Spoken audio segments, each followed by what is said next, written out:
Boa tarde a todos, bem-vindos às conversas digitais da Executive Digest. Hoje, para nos falar da Altice Cuidados de Saúde, tenho comigo João Zuc da Silva, Chief Corporate Officer da Altice Portugal, Ana Gama Marques, diretora da Altice Cuidados de Saúde, e doutora Isabel Caixeiro, diretora Clínica de Medicina do Trabalho, também da ACS. Muito obrigada aos três por terem aceitado este convite e por todo o contributo que nos vão dar a quem nos está a ver e a ouvir.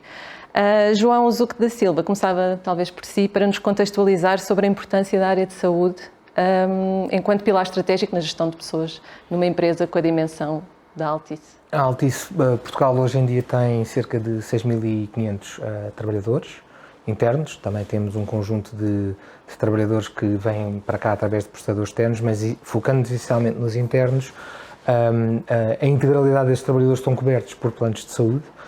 Variam nos 3 planos que a ACS desenvolve e leva a cabo, mas chegamos à conclusão, tal como o anterior acionista já tinha lançado o mote, de que de facto a saúde acaba por ser um pilar fundamental na gestão de recursos humanos e na gestão de empresas em sentido mais lato, porque de facto permite-nos ter uma ferramenta que nos dá um avanço sobre uma empresa normal ou uma empresa que não tenha este tipo de valências dentro da sua organização, porque, nomeadamente em certas disciplinas, como sejam a saúde mental, a avaliação de riscos psicossociais ou mesmo os temas clássicos da saúde, estamos um passo à frente das outras empresas exatamente porque desenvolvemos este tipo de valências dentro da organização. E, portanto, nesse sentido, eu diria que estamos mais bem apetrechados do que qualquer outra empresa no mercado nacional em que isto não aconteça, para poder acompanhar e fazer desenvolver todos os nossos colaboradores, bem como os seus agregados familiares. Exatamente.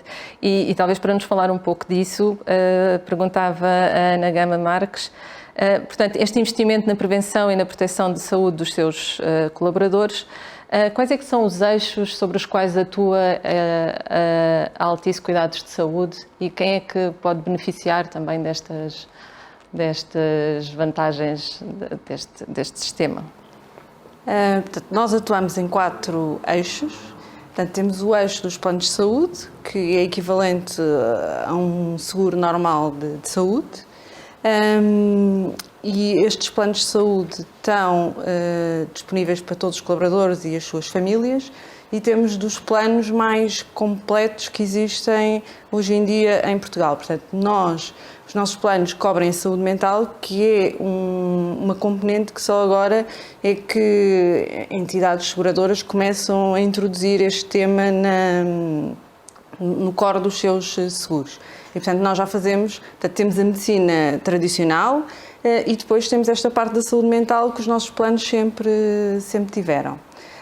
Depois, os outros 3 eixos, portanto, temos a medicina curativa, porque temos uma rede de 11 centros clínicos com 3 núcleos, 2 de estomatologia, 1 de oftalmologia especializados, e que aí esses centros clínicos estão disponíveis para os familiares que não têm plano de saúde, estão disponíveis para outras convenções. Portanto, nós não atendemos só as pessoas da Altice Cuidados de Saúde, mas também a Multicare, que é um parceiro nosso, também tem convenção connosco, o Médis CTT, que historicamente os CTT estavam ligados à PT, à Altice, e portanto, e depois temos com outras entidades, temos quadros e também temos protocolos com várias entidades, por exemplo, como o Grupo Nabeiro.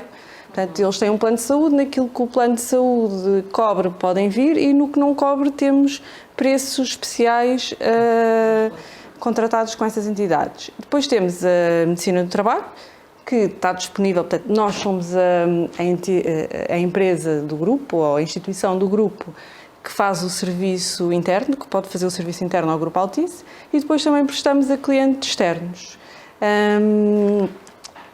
Adicionalmente, temos a questão dos programas de saúde, que começámos por acompanhar doentes crónicos do nosso plano de saúde vitalício, e depois evoluímos e temos ajudado o grupo a desenvolver soluções de telemedicina, telemonitorização.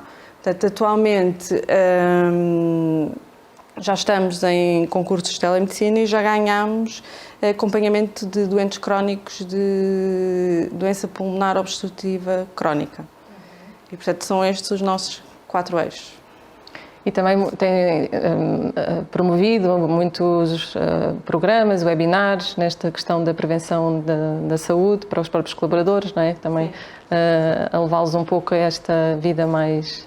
Nós, tradicionalmente, começámos pelos temas dos rastreios mais tradicionais, portanto, o cancro da mama, que temos uma linha especial dedicada para esse rastreio. Tinha rastreios do cancro da próstata, cardiovasculares, e com a pandemia fomos adaptando, já um bocadinho antes, mas com a pandemia ainda se tornou mais crítico, os temas da saúde mental. Então começámos a fazer, transferimos, portanto, anteriormente fazíamos presencial, transferimos para webinars e temos dado respostas às necessidades que nós sentimos dos colaboradores. Estes webinars são construídos em conjunto com os trabalhadores, portanto, as pessoas inscrevem-se, na inscrição podem colocar temas que gostavam de que fossem endereçados, e depois a equipa de psicólogos, nutricionistas, dá respostas a essas questões. E ainda o último, que foi feito a semana passada, tivemos uma avaliação de 9.7 numa escala de 10, portanto, as pessoas revêem-se nos conteúdos. E temos tratado aquelas temáticas que hoje em dia, que é a primeira, habituarem-se a estar todos confinados, a viver todos em teletrabalho numa casa que não está preparada às vezes para o teletrabalho, a ter que gerir as pessoas todas no mesmo sítio, os temas da nutrição, porque sabemos que as pessoas assaltavam os frigoríficos e passavam a vida a ir ao frigorífico. E agora, o mês de fevereiro, que era o mês dos namorados, começámos com o tema das crianças e dos namoros nos adolescentes, e que também foi um tema que sentimos que as pessoas queriam que fosse endereçado. E, portanto, temos feito isto em parceria com os recursos humanos, com a responsabilidade social interna, e temos desenvolvido isto e está a ter bastante sucesso. É um programa muito completo. Doutora Isabel, neste momento a ACS tem 11 centros clínicos próprios, segundo investiguei, distribuídos por 8 cidades do continente e também já estão nas regiões autónomas. São mais de 36 mil beneficiários deste sistema Altice Cuidados de Saúde. No universo global, que serviços ou especialidades é que se podem encontrar? Eu sei que são muitas, mas se pudermos falar assim de uma forma em geral, o que é que os assegurados podem encontrar na rede? A diretora, a doutora Ana Marques, já especificou exatamente quais são os tipos de especialidades que nós podemos encontrar nos centros clínicos. Nós, basicamente, temos centros clínicos de maiores dimensões, nomeadamente Lisboa e Porto, onde temos especialidades das mais variadas índoles, praticamente quase todas as especialidades médicas, e outras especialidades como psicologia, terapia da fala, nutrição, e além disso temos também a medicina no trabalho em todos os centros clínicos, desde sempre, porque nós sempre fomos serviços internos, como grande empresa, éramos obrigados a ter serviços internos bem estruturados, com exames completos, e posteriormente adquirimos a autorização da Direção-Geral de Saúde para a prestação de serviços externos. Somos um serviço reconhecido a nível nacional de qualidade, mas voltando atrás, os centros grandes de Lisboa e Porto, os centros mais pequenos, nós apostamos muito na medicina geral e na área da saúde mental, da psicologia. Praticamente neste momento todos os centros clínicos têm um médico de medicina geral e familiar ou de clínica médica e um psicólogo, e a medicina no trabalho. Depois, nos núcleos de estomatologia, portanto, há médicos dentistas e estomatologistas. No núcleo de oftalmologia, que é em Lisboa, temos os oftalmologistas. Basicamente, são essas as áreas que nós prestamos. E que podem encontrar. Regressava ao João Zuc da Silva para falarmos um pouco só sobre a Altice Cuidados de Saúde. Existe há mais de 26 anos, quer dizer, já acompanha a história da empresa. É possível percebermos de alguma forma que grandes mudanças é que foram ocorrendo durante na vossa abordagem? Não recuando muito atrás no tempo, porque ainda há pouco falávamos sobre os grandes marcos que a ACS teve desde a sua criação. Eu diria, com a entrada efetiva em 2015, uma revisão dos planos, a primeira revisão desde a criação da ACS.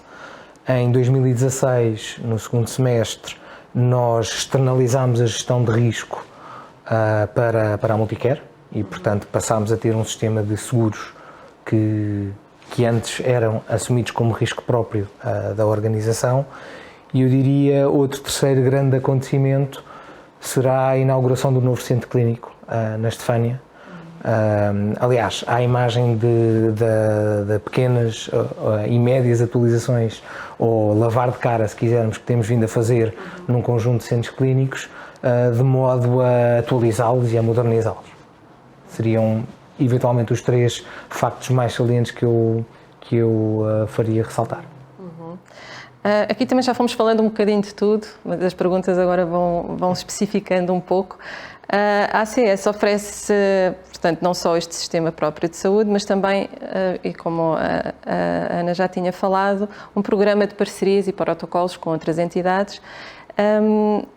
Como é que neste mercado tão competitivo, portanto, vocês esperam conseguir continuar a fazer a diferença?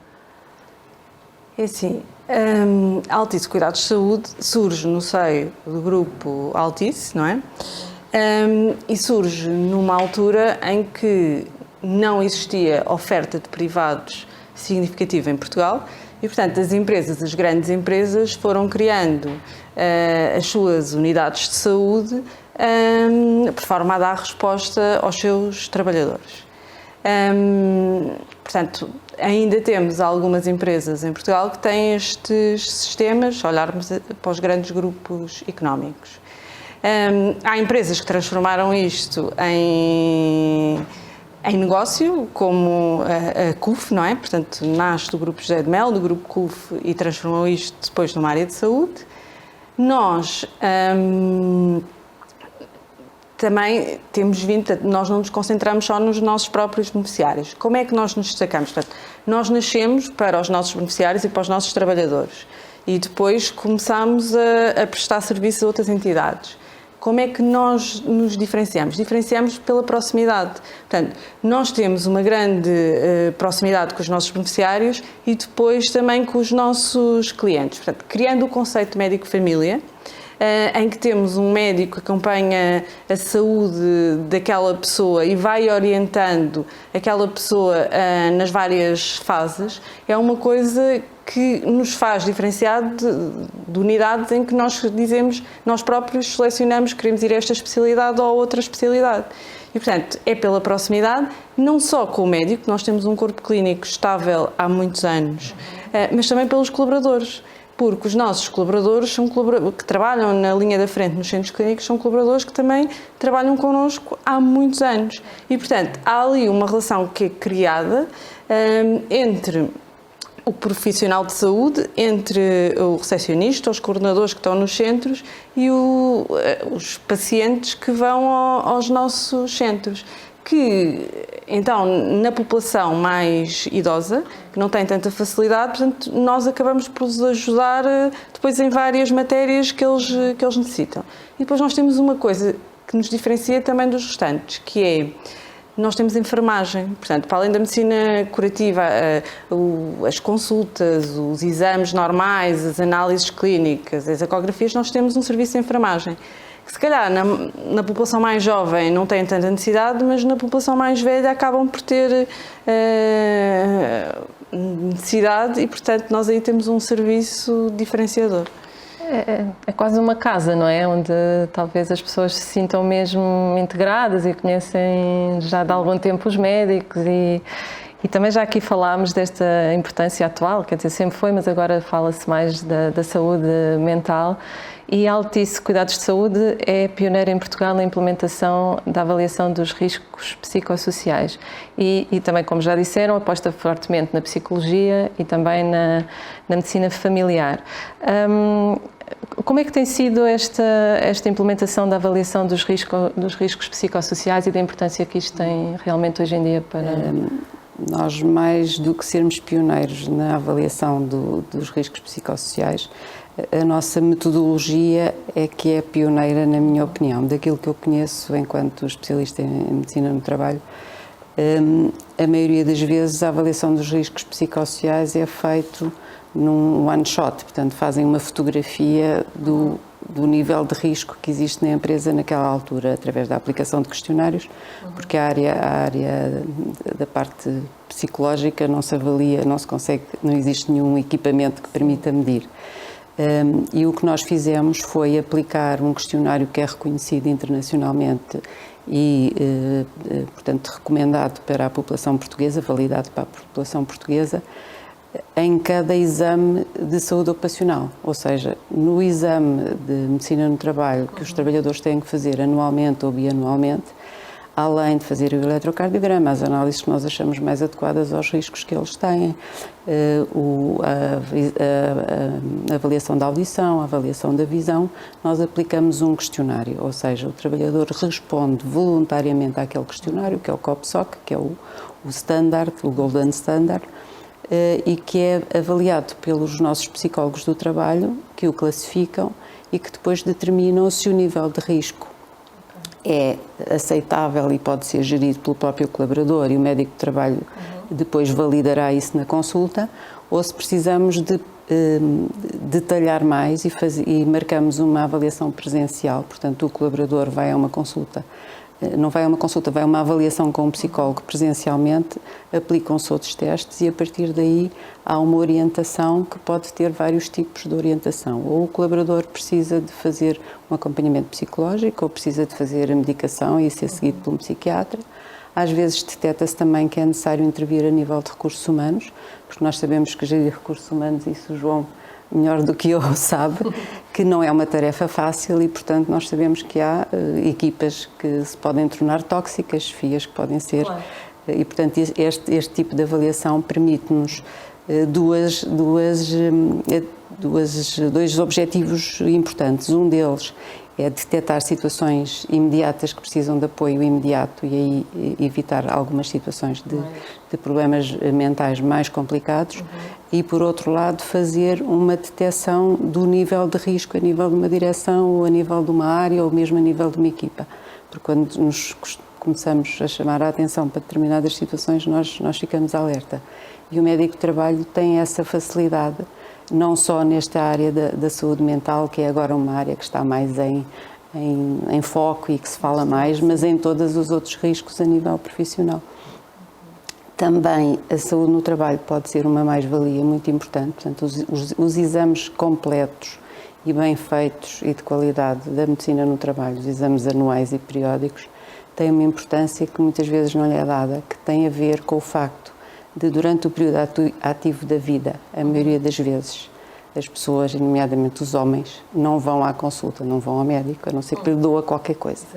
E, portanto, o médico do trabalho, as mulheres ainda vão, porque levam as crianças à consulta, vão à consulta durante a gravidez, e, portanto, os homens normalmente não vão. E, portanto, às vezes é o único contacto com o médico. Portanto, uma pessoa saudável, um jovem saudável, um homem saudável não vai assim ao médico por qualquer razão.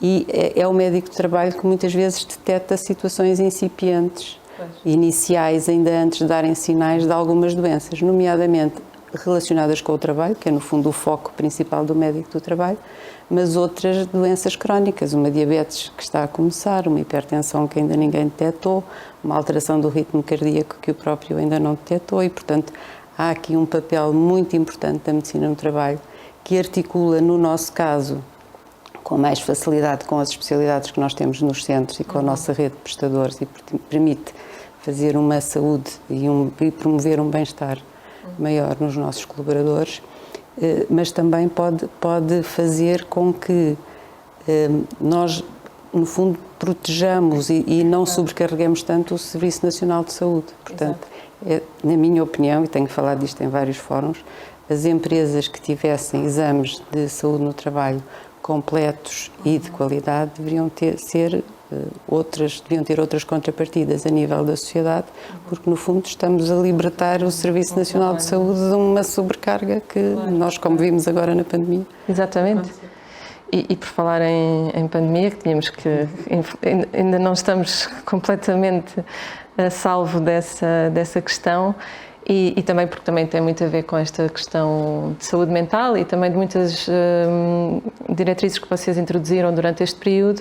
Eu se calhar perguntava ao João que esta pandemia acabou por exigir um plano de contingência, não é? E numa empresa como a Altice, com a dimensão da Altice, como é que foi implementar esse plano? Acho que já um comentário de índole um pouco mais geral. Acho que o Governo tem sorte de ter as empresas que tem em Portugal e de ter o povo que tem, porque de facto nós em menos de 2 semanas conseguimos pôr mais de 7.000, 8.000, porque não foram só os internos, foram os externos também, 8.000 colaboradores a trabalhar a partir de casa.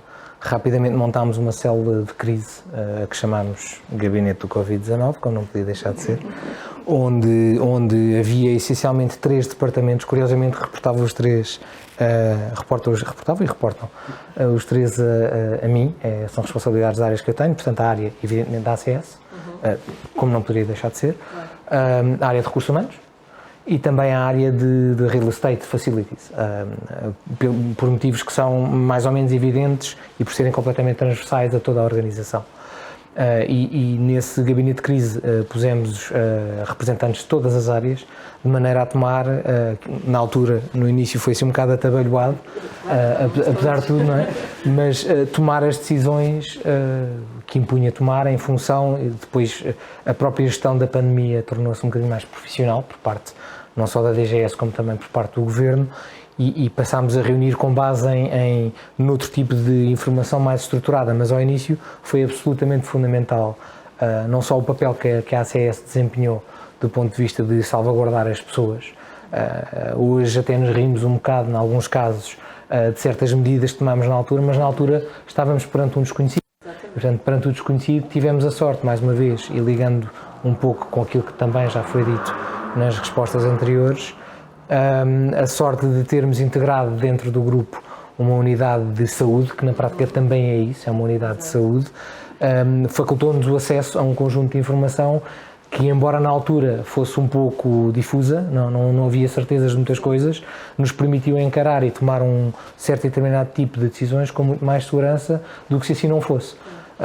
Eu só imagino empresas que não tenham, com a dimensão que nós temos, entre internos e externos, entre tudo o que era preciso salvaguardar do ponto de vista de segurança física de pessoas e de bens, não ter uma unidade como a ACS dentro desta equipa pluridisciplinar teria sido uma dificuldade acrescida, e não tenho a certeza que tivéssemos tido tanto sucesso em todas as decisões que acabámos por tomar do que aquilo que tivemos. Portanto, acho que desse ponto de vista, não vou dizer que fomos exemplares, porque acho que todas as empresas dentro daquilo que lhes foi, daquilo que lhes era exigido, acho que foram todas exemplares, mas temos a sorte de ter a ACS, evidentemente as outras direções também, mas a ACS dentro desse grupo de trabalho, e portanto nesse sentido foi um trabalho muito bem desenvolvido.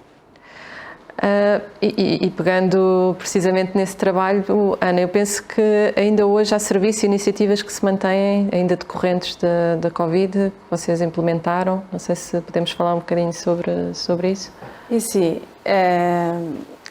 o Covid, portanto, no início nós demos apoio ao grupo, mas também, como nós gerimos planos de saúde, também tivemos que dar apoio às pessoas que têm os planos de saúde. E, portanto, criámos coisas que hoje em dia ainda estão em vigor. Portanto, nós passámos a comparticipar os testes de Covid, que eram testes que não existiam, portanto, isto era um perfeito desconhecido, e foram coisas que foram criadas em tempo recorde. Nós colocámos os testes de Covid. Todos os custos acrescidos que vieram com os equipamentos de proteção individual, que também foram incorporados nos planos, e também passámos a ter nos nossos planos o internamento em Covid. Portanto, era o SNS numa primeira fase, mas depois os privados também começaram a prestar, e nós incorporámos isto nos nossos planos.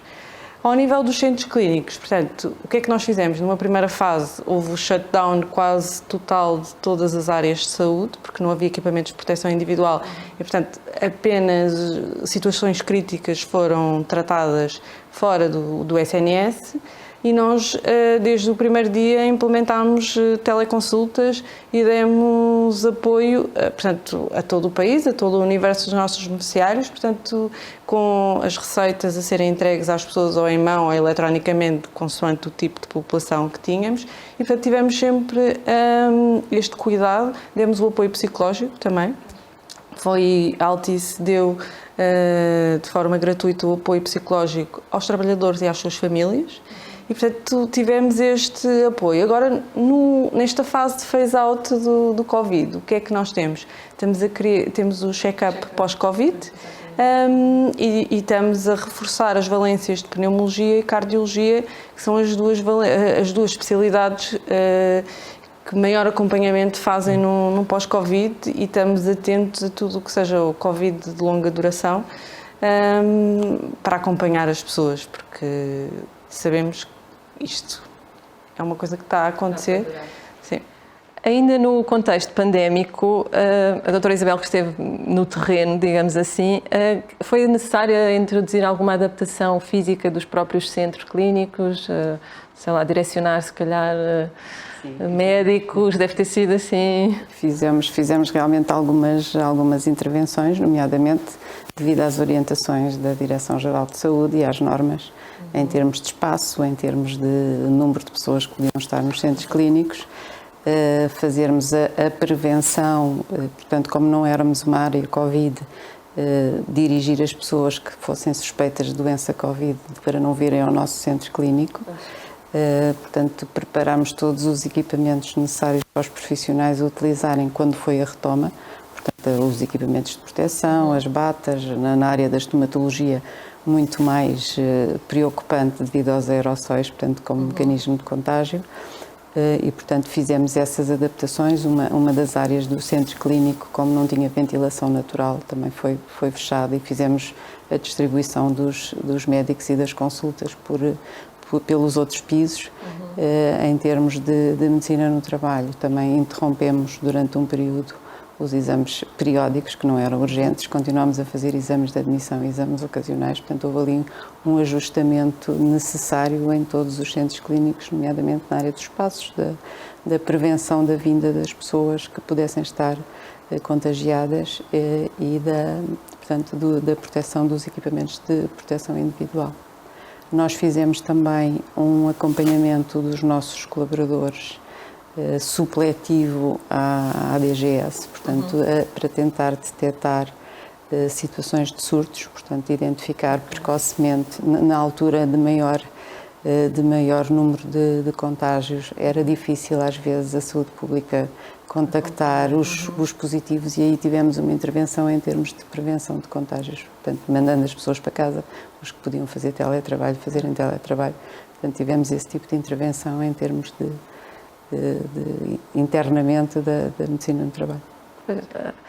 Em paralelo, estiveram quase sempre também aqui a ajudar, ao fim e ao cabo, o sistema nacional, o país e a quantidade imensa de pessoas que têm a trabalhar convosco. Falando, por fim, na saúde em geral e atuando na medicina preventiva, o investimento na saúde e no bem-estar dos funcionários acaba por ser também um investimento na própria empresa, não é? Digamos assim, João.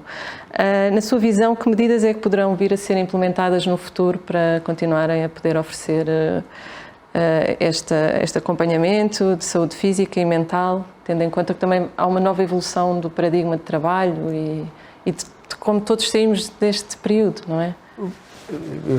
Quando todos saímos, que eu esperia que fosse já, neste momento, que começássemos já a dar os primeiros passos para readquirir um pouco alguma normalidade, não é? Mas eu diria que, para já, eu não sei se estamos muito à frente ou se estamos na mesma posição que outras empresas ou que outros planos de saúde que existam no mercado, entendemos que pelo facto de já proporcionarmos o acompanhamento psicossocial, o tema da detecção de fatores de risco psicossociais, o facto de termos as unidades de saúde e os planos de saúde geridos internamente, o facto de termos o acompanhamento permanente dos nossos colaboradores, mesmo aqueles que estão a trabalhar a partir de casa, e conjugado com estas 3 questões que eu antes falei, eu diria que neste momento estamos bem apetrechados para poder acompanhar isso para o futuro do ponto de vista de prevenção. Temos, como a Ana disse há pouco, alguns programas de um bocadinho mais holísticos de bem-estar, para perceber um pouco o que é que se passa noutras áreas, na área do bem-estar, não só da saúde, mas do bem-estar dos colaboradores, e entendemos que para já isso é suficiente para nos dar garantias, ou para nos dar alguma segurança, porque garantias ninguém tem, mas para nos dar alguma segurança relativamente se quiser, ao quão completas são as diferentes iniciativas que temos em curso. Portanto, para o futuro não temos nada no horizonte de novo para introduzir, porque exatamente consideramos que o que já fazemos no presente é suficiente. Uhum. Sim, atuando de facto na prevenção já se está a atuar com alguma antecipação, e essa visão holística também faz todo sentido, cada vez mais, se calhar hoje em dia, porque este bem-estar emocional versus mental versus físico acaba por ser toda uma...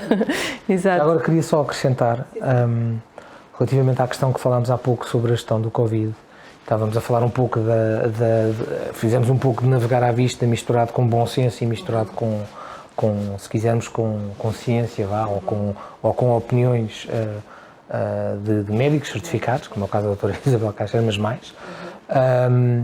Dizer que toda a gestão que fizemos do ponto de vista da comunidade laboral, e não nos vamos esquecer, temos uma comunidade laboral que não é homogénea, ela é heterogénea.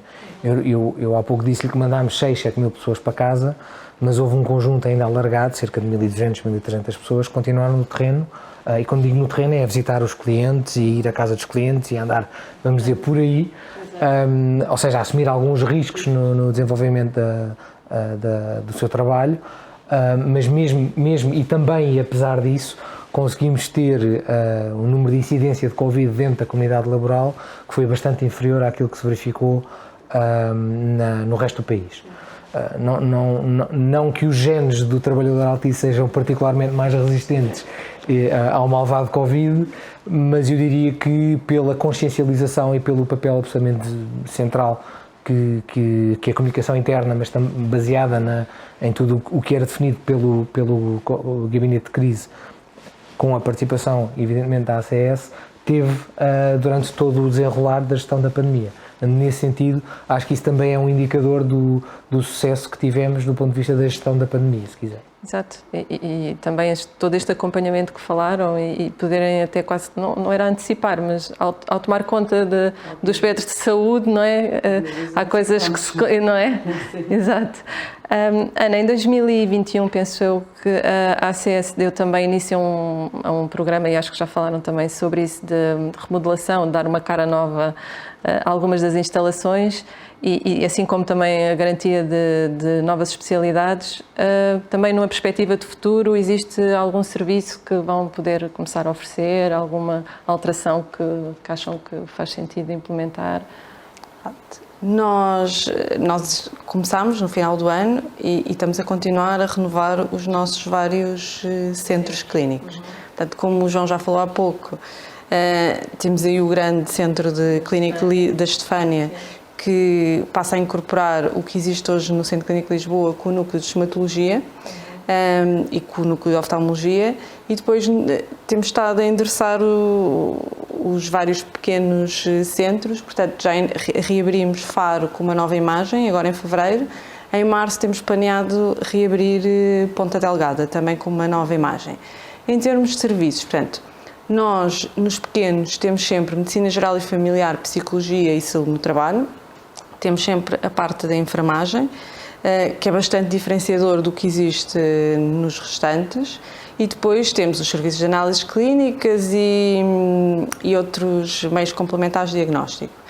O que é que nós queremos? Queremos, tendo em conta o que são as doenças que prevalecem mais em Portugal, e as sequelas que existem no pós-Covid, portanto, queremos também reforçar nas áreas da cardiologia e da pneumologia, como há pouco já falámos.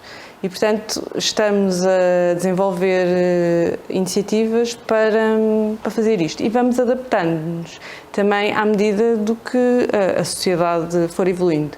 A psicologia é outra das vertentes que nós não tínhamos em todos os centros. Em 2021 começámos a introduzir, percebemos que as pessoas estão a necessitar e, portanto, estamos a reforçar agora e, portanto, vamos sempre adaptando às necessidades da nossa população. Também vamos entrar por dentro de outras valências, que não é propriamente uma especialidade, é uma valência. Portanto, também estamos na área da diabetologia.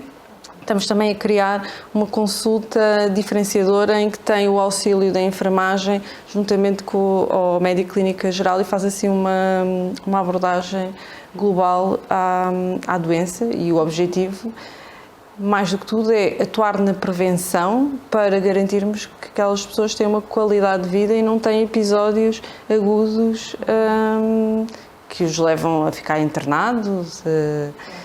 Portanto, o nosso objetivo é sempre atuar um passo atrás para prevenirmos uma incidência mais grave nas pessoas. E de facto, dado o contexto atual, agora saídos da pandemia e entramos neste contexto mais de guerra, realmente a psicologia há de ser um fator muito, muito importante, e vocês nisso têm estado muito, muito ativos.